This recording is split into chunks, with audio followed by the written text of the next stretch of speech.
Hello, and welcome to Anime Audio Commentary. Today I'll be commenting on episode 13 of Dungeon Meshi. If you'd like to watch along, then start watching now.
Boy, the end of that last episode was certainly something, alright. I mean, last we left off, the dark magic had been discovered by a third party, and, that would be bad enough in its own right, but Fallen hasn't seemed to have been quite right. And I feel like, that's only going to continue now. It's not exactly normal behavior to just sort of, wake up, crawl through a window, and start walking around. I mean, she could be sleepwalking for all we know, but, she certainly seems kind of lucid. Ooh.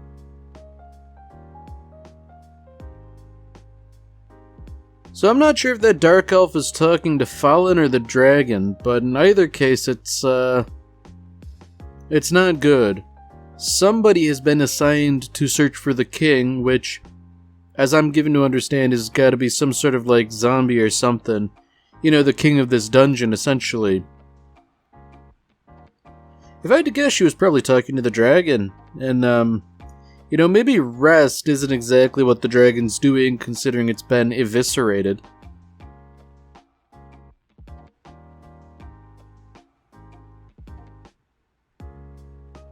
Oh. Man, that adds a whole new dimension to it if she were to leave from what looked to be a third or fourth story window. I mean, there's no easy way down. Oh. How very gross to just suddenly decompose a dragon.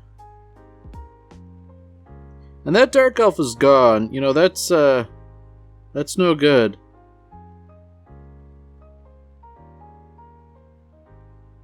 Okay, so Fallen, if it hadn't been her mission before, it is now. And that little rattle of the sword there, I think that was kind of a subtle thing, but I'm wondering if that is in reaction to the dark elf.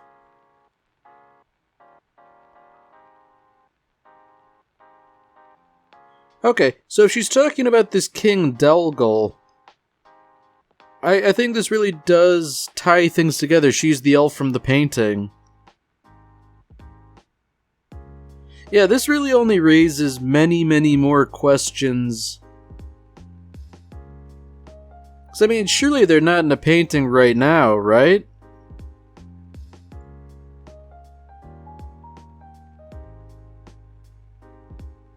Oh. Okay. So that's interesting, This dark elf is the Mad Mage, the master of the dungeon. At least by Laius's determination. I mean, for all we know, he could be taking a guess here. Ooh. That sounded like broken ribs. That's not good. There's a lot of stuff that's going on here that's not good.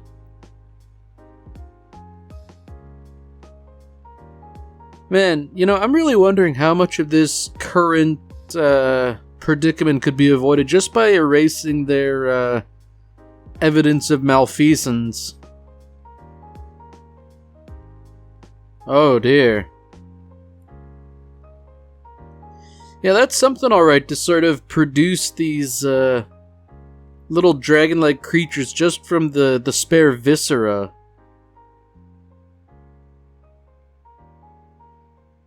Man, this is definitely magic on a scale we've never really seen before, because, Marcel can do, the usual stuff. It seems like by delving further into this ancient magic, she's only going to cause a bigger problem. Yeah, something tells me this is gonna get, really hairy, because sure, she can dispel this stuff. But as far as the ancient magic goes, something tells me this is probably fairly minor.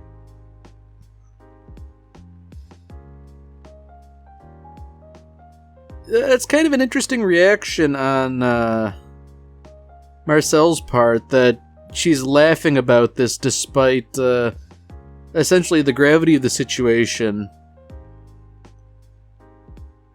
I also have to respect Senshi. He's willing to try and eat these creatures even if they are seemingly made of just blood, but the dragon ham they had started to cure was just sort of also swallowed up seemingly of its own volition. That's rather unsettling. There's a whole lot about this that's unsettling.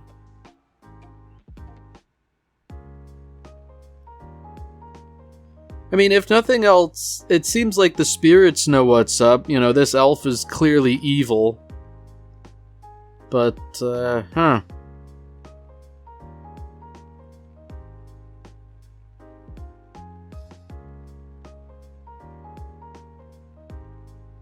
Ooh. So she's referring to Fallen as the dragon.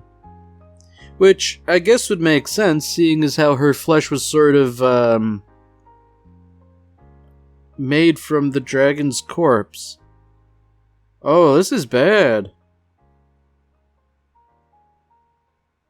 Man, what on earth did Marcel do? Had they done this properly, would this have been an issue? Because it seems like Marcel's ancient magic has, made a mockery of the natural order, I guess, for want of a better term.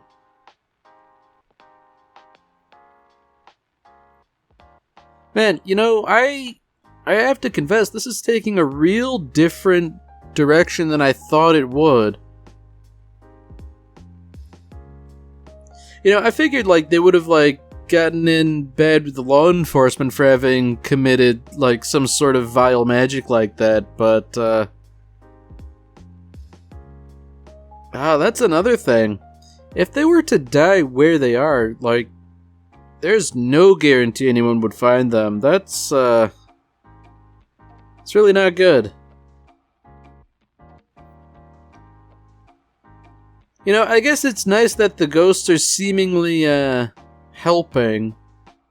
They're kind of an unknown quantity at this point, They seemed to have opposed that dark elf, but they don't seem to have much agency otherwise, so I'm wondering, what their deal is. If they've been dead for ages and they have no body left to return to, I'd imagine they're none too happy about this whole arrangement in the dungeon whereby they can't rest in peace. But at the same time, they don't really have much agency in the world. And I guess even if they did, what would they really do? I can't imagine any of them would really know anything, much less an appropriate course of action.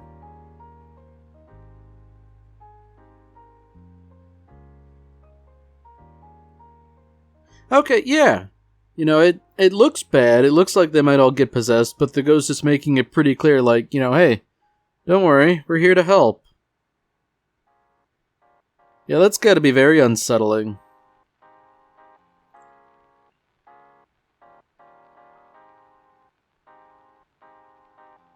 Ooh. Yeah, that's not good. More orcs. I mean, they're certainly not going to be on good terms. Man, just when things seemed bad, they're about to get that much worse.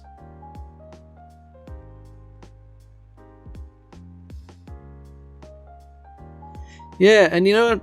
They don't really have a good explanation either for what's going on. So I guess the question is, I suppose they just have to sort of, hope for some goodwill from the orcs. I mean, it doesn't seem likely, and it doesn't seem like they're going to meet, Oh! You know, I take that back. Senshi might actually be able to talk his way out of this by being familiar with some of the orcs.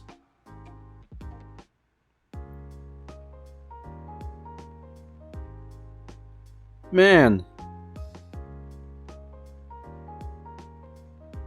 Wow. You know, they were that close to skewering him, and they just had to take a closer look. I guess that's rather fortuitous, but, the situation still isn't good. Although I guess, come to think of it, they did sort of fulfill their promise to the orcs by killing the dragon. You know, that's gotta count for something. You know, they certainly weren't on good terms with the orcs before, more of like a, what would you call it? Like, an uneasy truce. But, man. I mean, what passes for orc medicine here? This, doesn't look good.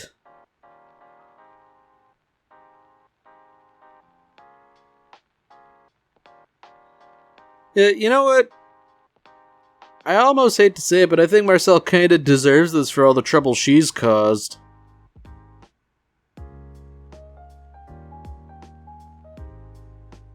You know, Chilchuk was lucky to be spared that.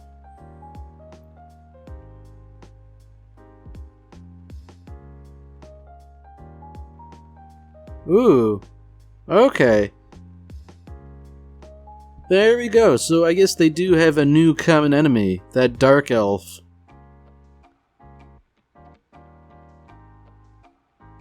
Alright.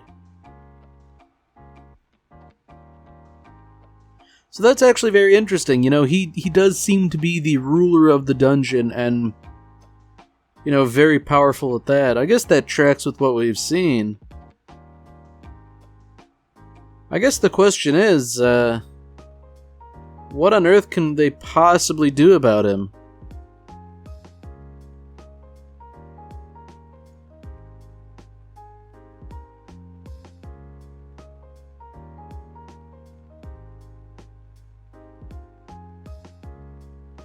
Okay, so that's something. You know, the dragon was seemingly a servant of the Mad Mage.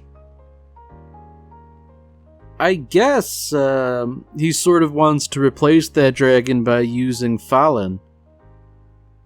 But man, that's not good. Like he made it pretty clear he was twisting Fallen's form to better suit his needs, but yeah, I don't know.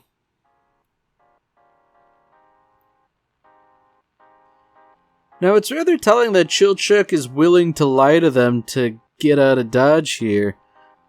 I can't say I blame him because he wants to avoid dealing with that Mad Mage any further, but fortunately he seems to be realizing... Oh no. Okay. I was going to say, like, it seems like he's sort of coming to his senses. It's like, you know, I can't leave them, but, no, he's really screwed the pooch here by displaying cowardice, you know. I mean, obviously the orcs aren't gonna take too kindly to that. I mean, he is sort of like a voice of reason type character. Yeah, you know, I pegged him as more pragmatic than a coward, so I guess it's one of those instances where if everybody else is going to continue trying to find Fallen, he'll, just have to stick around whether he likes it or not.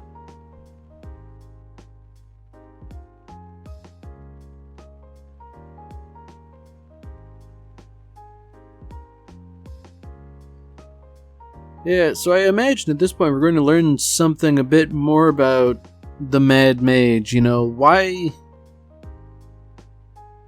is he doing what he's doing, something like that, and what use he would want with Fallen. I mean, I think it's pretty open and shut already what he might want, insofar as what he's already stated.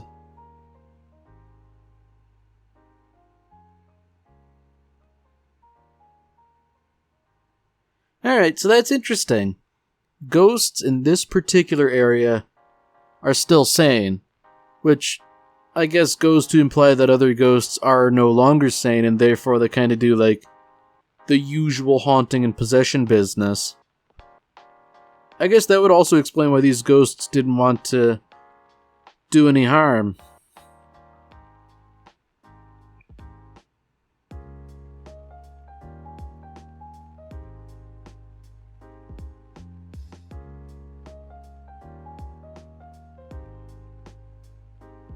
Ooh.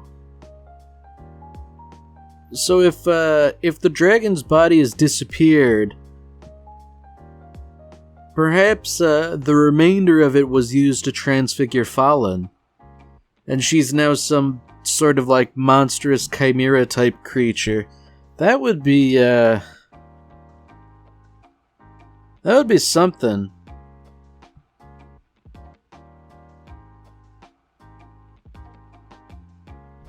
Yeah, I don't know what's going to happen from now on, but it seems like, we have a new quest. They have to find Fallen again, and, she might be alive and all that, but she's certainly not going to be herself anymore. And, I mean, obviously, I feel like this is going to take them into conflict with the Mad Mage, and that's not going to be something that can necessarily win head-on like they did with the dragon. I mean, even then, that was a gamble and a big risk.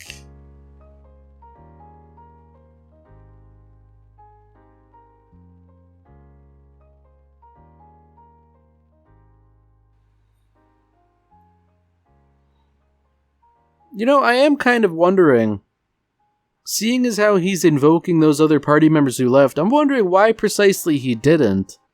He did sort of give his reasoning early on, but in the face of something like this, it seems kind of insufficient.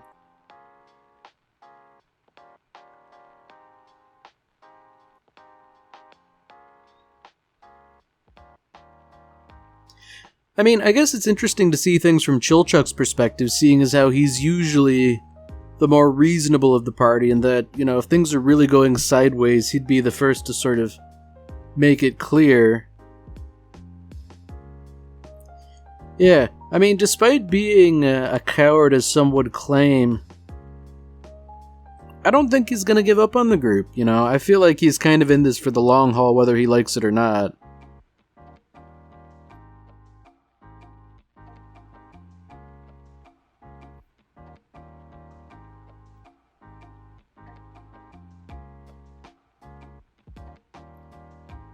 Oh, that's another thing, What are the further repercussions of using that ancient magic? I mean, does it twist you as a person for having cast it? And that could certainly be a possibility, right?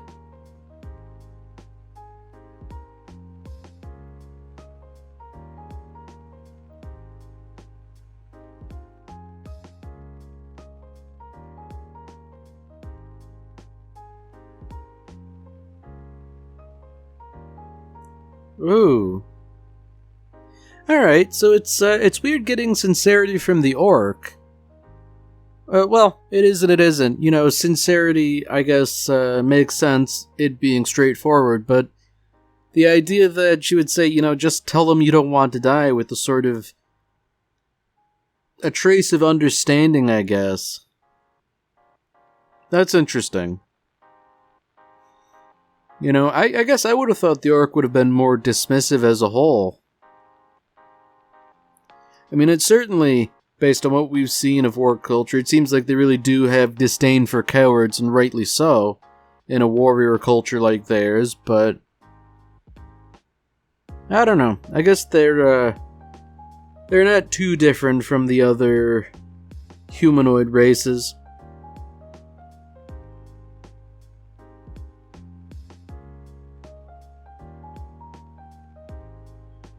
Alright, so obviously, they can't just really stop Laius. He might be in a bad way. I'd imagine getting punched in the sternum so hard that you fly like 10 meters, like it's gotta do a real number to you.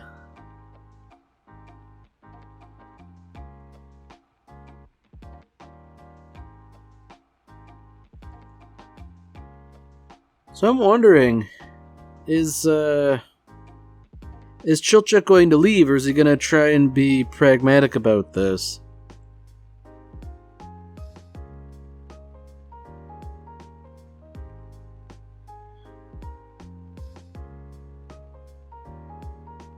Alright. So it seems like Chilchuk is actually being honest here. He doesn't want to die, he doesn't want them to die. And I guess it's nice of him to have actually come up with something of a plan, actually raised an expedition to combat the Mad Mage, seeing as how the four of them likely couldn't do it on their own. That said, if they do turn back, they kinda give up all the progress they've made.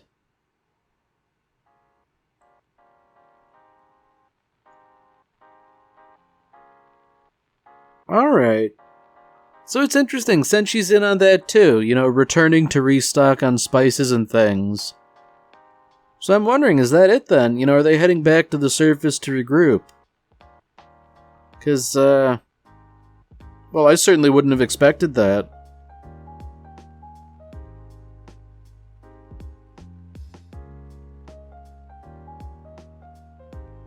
Yeah, I think this is sort of like a good breaking point. Or like, a midpoint, I guess, Like, they've received a setback, it's now time to regroup and then move ahead again.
Alright, well that's it for this episode.